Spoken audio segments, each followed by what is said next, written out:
much motherfucking design all right now. Every time, bring it down, make it clean. I got 3 on 5, full block, burn that thing. Bitches on my line, and you know. Assalamualaikum warahmatullahi wabarakatuh. Perkenalkan, nama saya Alvina Nurkobi dengan NIM 221250008. Saya dari Fakultas Tarbiyah dan Keguruan, jurusan Manajemen Pendidikan Islam. Di dalam video ini, saya akan memenuhi tugas mata kuliah Perencanaan Pendidikan dengan mempresentasikan materi yang berjudul Proses Perencanaan Pendidikan. Pertama-tama, di sini saya akan menjelaskan tentang pengertian dari perencanaan pendidikan. Apa itu perencanaan pendidikan? Perencanaan pendidikan adalah suatu proses menetapkan keputusan yang berkaitan dengan tujuan-tujuan yang akan dicapai, sumber-sumber yang akan diberdayakan, dan teknik atau metode yang dipilih secara tepat untuk melaksanakan tindakan selama kurun waktu tertentu agar penyelenggaraan pendidikan dapat dilaksanakan secara efektif, efisien, dan bermutu.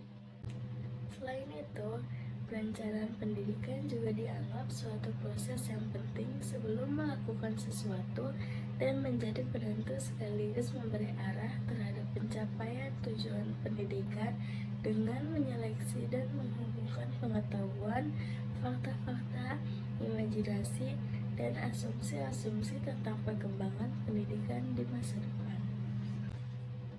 Selanjutnya, saya akan menjelaskan tentang proses-proses perencanaan pendidikan.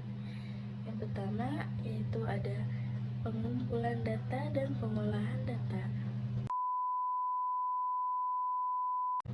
Di sini saya akan menjelaskan tentang pengumpulan data terlebih dahulu. Pengumpulan data merupakan suatu tahapan atau proses untuk pengumpulan informasi berupa angka atau data mentah, di mana angka-angka tersebut dapat dipahami oleh pengguna.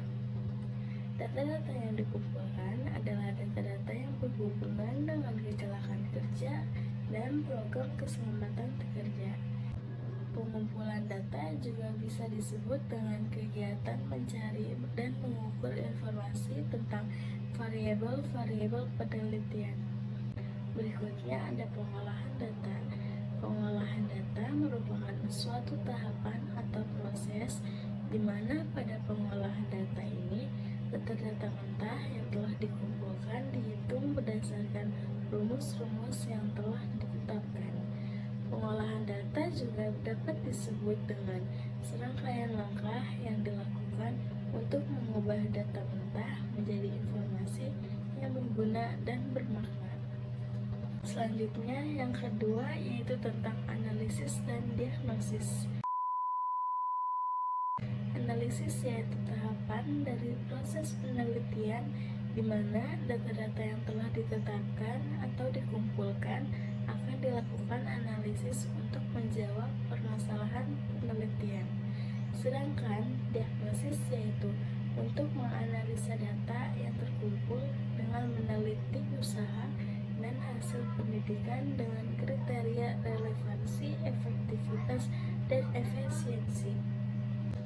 Berikutnya, yang ketiga yaitu tentang perumusan kebijakan. Perumusan kebijakan dalam perencanaan pendidikan adalah suatu proses menentukan arah, sasaran, dan strategi pendidikan yang sesuai dengan tujuan dan fungsi pendidikan nasional. Perumusan kebijakan juga dapat disebut sebagai pengembangan kebijakan yang efektif dan dapat diterima untuk mengatasi masalah apa yang telah ditempatkan dalam agenda kebijakan. Ada beberapa pendekatan yang dapat digunakan dalam perumusan kebijakan perencanaan pendidikan. Setelah perumusan kebijakan selesai, langkah selanjutnya adalah penyusunan rencana pendidikan yang meliputi pengumpulan informasi, identifikasi kebutuhan, penetapan tujuan dan prioritas, pembentukan alternatif, penyelesaian, implementasi, evaluasi, dan modifikasi. Selanjutnya yang keempat yaitu tentang perkiraan kebutuhan masa depan. Kebutuhan masa depan merupakan segala barang atau jasa yang dibutuhkan oleh individu di masa depan. Kebutuhan ini tidak terlalu mendesak dan dapat ditunda. Akan tetapi, lebih baik bila kebutuhan ini sudah dipersiapkan sejak awal. Oleh sebab itu, kebanyakan orang akan memulai pemenuhannya sejak saat ini secara bertahap atau perlahan dan baru menikmatinya di masa depan.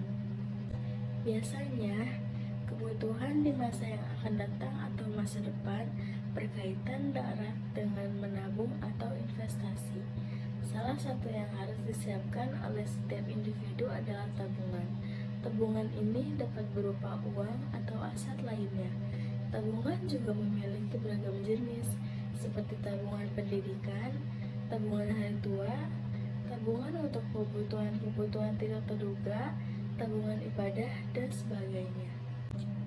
Akan tetapi, perlu dicatat bahwa tidak semua orang menyiapkan tabungan karena satu dan lain alasan, dan itu tidak masalah, sebab kebutuhan ini pun disesuaikan dengan kemampuan seseorang. Berikutnya, yang terakhir yaitu tentang perhitungan biaya rencana pendidikan.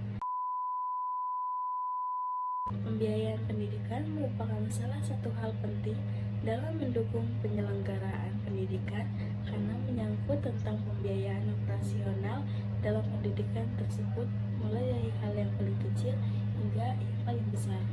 Sangat penting bagi kita untuk menghitung dan mengakumulasikan jumlah biaya yang harus dikeluarkan setiap bulan atau tahunnya. Perkirakan juga kemungkinan inflasi seperti naiknya biaya sekolah atau sejenisnya. Setelah mengetahui jumlah biaya pendidikan, kita juga harus mengambil tindakan sejak dini untuk mencari modal guna mencukupi biaya tersebut. Kita juga harus memperhatikan berapa lama waktu yang diperlukan untuk mengumpulkan uang. Karena dalam menempuh pendidikan, kita membutuhkan waktu yang terbilang lama. Maka satu hal yang harus dilakukan adalah menabung untuk membiayai pendidikan di jenjang berikutnya. Penting bagi kita untuk melakukan survei tentang biaya pendidikan yang dituju. Hitung dan tambahkan beberapa persen untuk biaya yang harus dibayarkan pada waktunya. Investasi juga penting untuk membuka modal biaya pendidikan di masa mendatang. Berapapun jika mencukupi untuk berinvestasi, maka tidak ada alasan untuk mengabaikannya. Cukup sekian presentasi dari saya. Semoga dengan presentasi ini kita dapat menambah wawasan. Dan apabila ada tutur kata saya yang kurang berkenan di hati Anda, mohon dimaafkan. Cukup sekian dan terima kasih. Wassalamualaikum warahmatullahi wabarakatuh.